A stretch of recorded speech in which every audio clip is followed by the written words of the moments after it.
Wow, wow, wow. I've posted a handful of videos since I started my channel here about kind of random things that I do here in the Junk Hunter garage. But the response I got to that last one about cycle carts was pretty overwhelming. I got thousands and thousands and thousands of views and lots of people asking questions. So I thought I'd go through some of the questions and more details of what I did and show you more about the cycle cart. So here we go.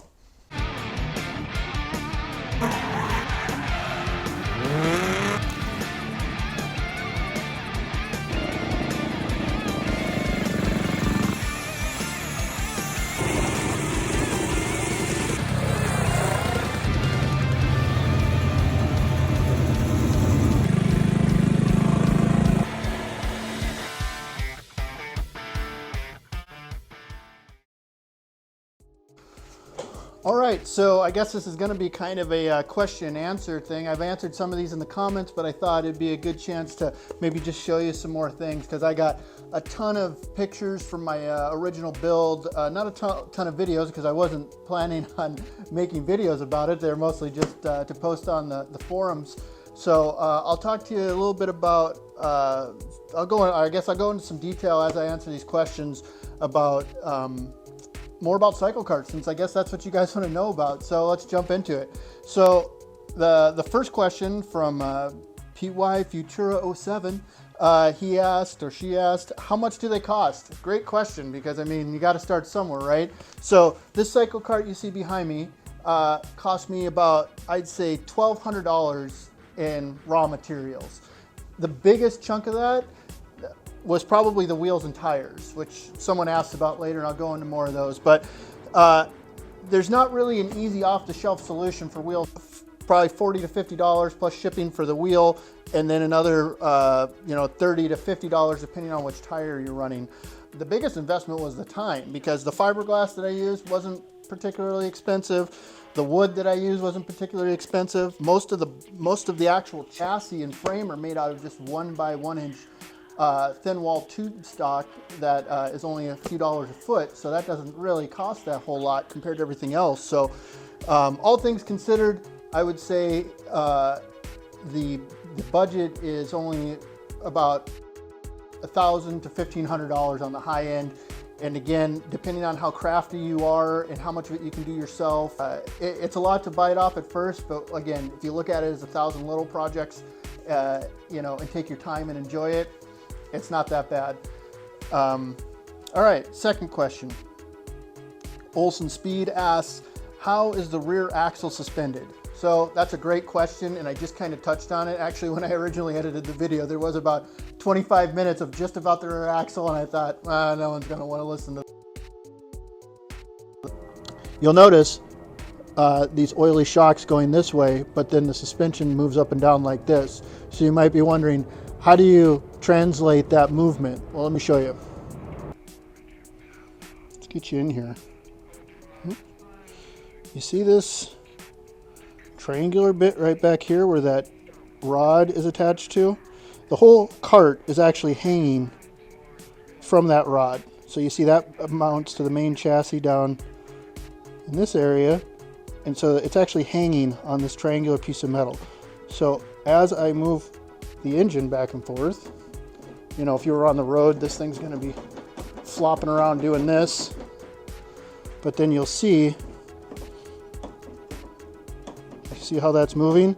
This right here is the head of that shock, and this is where all the weight's hanging from the cycle cart itself. So you can see as that gets pulled down, because technically the cart's hanging from that, it's pushing that shock back. So that gives me a lot of movement when I need it. I trim that out, so maybe I'll pop it back in here. It talks about basically the rear end is a 4-link pushrod suspension, and that probably sounds super complicated. It is fairly complicated, but it works really well. Baron Von Evil 1 asks, what type of wood is the body made out of? So when we look inside of this, you can see on the inside of everything is what looks like wood, and it is. It's actually balsa wood. right off the shelf like you'd get for making model planes. In fact, that's exactly what it's for. It's the 1/8 by 3 foot strips. They're about 3-inch wide. I think that's the biggest pieces you can get. Again, just bought those on a craft store. I don't know if I ended up buying a lot of it. So some of it I bought on eBay and a lot, someone was selling some, and other times I bought it on Amazon or local model shops. Again, it's only a few dollars for a pack of like 8 of those strips or something. So again, it probably cost me maybe $100 worth of wood, and I layered it on. I cut those 3-inch strips down to 1 inch wide, and that gave me more flexibility because these are all compound curves going in multiple directions. So I really had to do a lot of flexing. And there's formers that run vertically sliced throughout the car to give those long strips of balsa wood something to attach to. Okay, Tim Middleton, or I think that's it, Tim Middleton 7493 asks, what tires and rims and overall length of wheels, or overall length of car and wheelbase? Okay, so the wheels are all the same on all 4 corners. They're 17-inch rims. They all came off of KX80 Kawasaki. I think it's like an early 80s Kawasaki KX80, and that's a 17-inch rim. Now, so that, and the tires are 2.5 by 17-inch tires. That's probably about as big as you want to get. Also, I run a locked rear end because again, they're so light that you can kick, if you're wanting to turn more, you just give it more gas and you just break those tires loose and to get yourself sliding a little bit. And it's a lot easier to do that when it's locked than when you have one keyed and one not on the rear hub.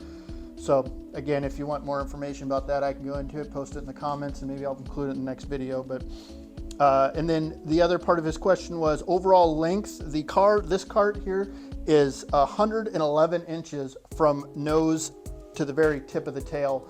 At first, I remember when I saw that on paper, I thought that's way too big. But as you can see, when I show full shots of the car, it's proportional. Again, if you don't know how, when you hear us talking about scaling the car, you basically take an image of the car that you're inspired to build and overlay it. And there's plenty of free online software. I had one on my phone that I use that you can overlay the 2 images. And basically you want to shrink the full-size car down till the wheels on that car match these 17-inch wheels, because that's what you're basing your proportions off of, is the wheels. So after you do that, then you have to scale the cockpit to whatever size you are so you can fit in. A question on that. Question 5 by Holly Norris 957. What engine, and is it stock or modified? So me, like a lot of the guys, I'm running a Harbor Freight Predator 212, and that's because if it ever breaks and you need to replace it, it's easy to go get it off the shelf. Also, it's super cheap as far as engines go. A lot of guys, this is kind of like the Mikuni thing. A lot of guys really live and die by the Hondas. Well, they're great, but they cost considerably more if you go with the Honda. I think it's a GX 200, and I can say from all the guys I race with, there's always a couple guys of each, and I don't see any major difference in reliability of one versus the other. So the Harbor Freight engines are just fine in my book. Is it stock or modified? Ooh, that's a hot button issue. That goes back to, how honest are we going to be about this? Well, I'm going to be 100% honest with you. It's modified, and that's because it's what I wanted to do, and there are no rules, and that's not to say I want to abuse the rules. It's meant to say I enjoy it more with a little bit more pep, and I'm not trying to blow everybody out of the water. And I think if you've ever raced with me, I have my good days and I have my bad days. Any amount of modifying you do decreases reliability. So there's been plenty of times where I've been in first blowing everybody out of the water, and then it blows up, or I have a problem because it's modified and it screwed it up, and then I'm sitting on the side of the track. Ask anybody who went out to the Oregon Raceway race. I spent most of the time on the side of the track with the fastest car. Great. What good did it do me? Nothing. Then that's exactly why it's kind of silly to overly modify. But again, to each their own. So to answer the question, my engine, Predator 212. I have the Stage 3 exhaust from Go Power Sport. I highly recommend that. It has a great sound, and I think it really is a lot of bang for your buck for the $60 I think it costs. I have the Mikuni VM22 carburetor, the crappy Amazon $20 one that you get. That's what I have on here, and it really rips. I love it. I have a short intake on there, so it's really short. For me, that's for clearance. Stock piston and rod, which I am going to stop using, full disclosure. The 18-pound valve springs. I have a mod 1 or 2 cam, which is basically stock lift, but it just has a little bit longer duration. So nothing super hot in the cam department, but it isn't the stock cam, and that allows me to have just a little bit more of the top end, which again, I think is necessary for if you're really wanting to get the most out of these karts without, I think it's a good balance between performance and reliability. Yeah, that's the engine question. And lastly, Jeff Schloser 3146 asks, what about the event you mentioned? I really got to rambling in the last one. I had, like I said, I had to edit it out a lot of it. The Gitcherville Cycle Kart Boys, which is one of the groups that run in Seattle, one of the oldest groups. They've been around, and they're some fantastic guys, and they put on some of the best events. And for me and my wife, she also races with me. We love the cosplay aspect of this whole thing, because you can jump into one of these shirts and drive it in jeans and a t-shirt, but you've gone through all the trouble of making a period correct, beautiful vintage race car. What better than to be dressed in the same period form and really get into the fun of it? So I love, whether I'm in the pit, I love having like vintage gas cans and things in my little pit area. I love having the vintage clothes. We love dressing up. It's the best part. Same thing out at Huntsville. Big shout out to the Huntsville guys, especially Kelly Wood, who puts on one of the best events in the world. He's really been supportive of that as well. He's an amazing kart builder, amazing guy, and he loves dressing up just as much as we do. So that's one of the reasons we go all the way out from Seattle, where we're based, out to Huntsville, Utah. It's a long drive, but boy, it's worth it. We love everybody out there. So yeah, the event, though, again, just lost track of what I was saying. The event is hosted by the Gitcherville team. They are the ones who posted some of those first cycle kart videos. If you go and see the e-garage and that's those guys.